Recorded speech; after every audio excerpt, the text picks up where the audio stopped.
Ajali mbaya barabarani imelikumba eneo la Nyanda za Juu kusini mwa Tanzania na kusababisha vifo vya watu wasiopungua 28 na kujeruhi wengine 8 baada ya lori kupoteza mwelekeo na kutumbukia kwenye korongo katika barabara kuu ya Tanzania na Zambia karibu na Mbeya. Ajali hiyo iliyotokea usiku wa Jumamosi ya tarehe 7 Juni 2025 katika eneo hatari la Mlima Rwambi linalofahamika pia kwa jina la Mlima Mbarizi, nje kidogo ya jiji la Mbeya. Kwa mujibu wa polisi, lori hilo lilokuwa limebeba unga wa mahindi likitokea Dar es Salaam kuelekea Zambia lilipata hitilafu ya breki wakati likishuka mteremko mkali. Likiwa katika kasi kubwa, lori hilo liligonga kwa nyuma magari mawili, basi dogo aina ya Mitsubishi Rosa na Toyota Light Ice, kabla ya magari yote matatu kutumbukia kwenye korongo la mto Mbarizi. Vikosi vya uokoaji vilifika haraka, lakini tayari watu 27 walikuwa wamefariki dunia papo hapo. Mtu mwingine alifariki akiwa hospitalini na hivyo kuifanya idadi rasmi ya vifo kufikia 28. Dereva wa lori Philip Mwashibanda mwenye umri wa miaka 33 alinusurika katika ajali hiyo na kwa sasa anasaidia polisi katika uchunguzi. Ingawa chanzo kinatajwa kuwa ni hitilafu ya kiufundi, mashuhuda wengine wamedai kuwa kasi ya juu huenda ilichangia kwa tukio hilo. Miongoni mwa waliopoteza maisha ni wanawake 12 na wanaume 16. Polisi wamesema wameweza kutambua miili 19 huku mingine 9 ikiwa bado haijatambuliwa. Majeruhi 8, wanaume 6 na wanawake 2 wanapatiwa matibabu katika hospitali ya Ifisi Mbeya.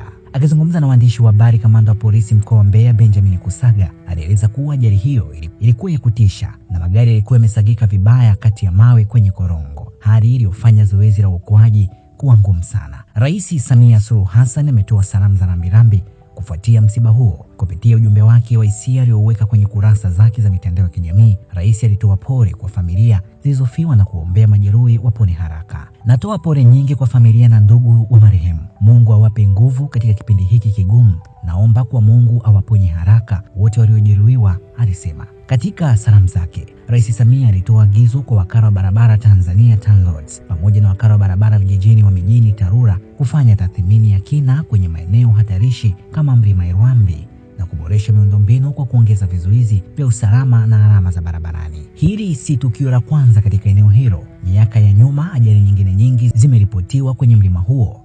Mnamo Septemba 2023, watu 9 walipoteza maisha na zaidi ya 20 kujeruhiwa baada ya lori jingine kushindwa breki katika mteremko huo. Mamlaka za mkoa kwa uongozi wa mkuu wa mkoa wa Mbeya Juma Homera zimethibitisha kuwa serikali itagharamia mazishi ya waathirika pamoja na matibabu kwa majeruhi. Pia mkuu huyu wa mkoa alisisitiza kuwa mpango wa kujenga barabara njia mbili pamoja na barabara maalumu za kupitisha malori utaendelea ili kupunguza hatari siku zijazo. Hata hivyo, milima mikali pamoja na matengenezo duni ya magari vimekuwa vikisababisha ajali mbaya, hasa kwa malori yaliyobeba mizigo mikubwa. Kwa mujibu wa shirika la afya duniani WHO, Tanzania ni miongoni mwa nchi zenye viwango vya juu vya vifo vitokanavyo na ajali za barabarani duniani, ambapo maelfu ya watu hupoteza maisha kila mwaka. Hii ni ripoti ya Media Wire Express, habari fupi mahiri kwa Afrika, na mimi ni Joseph Mwanawaisangura.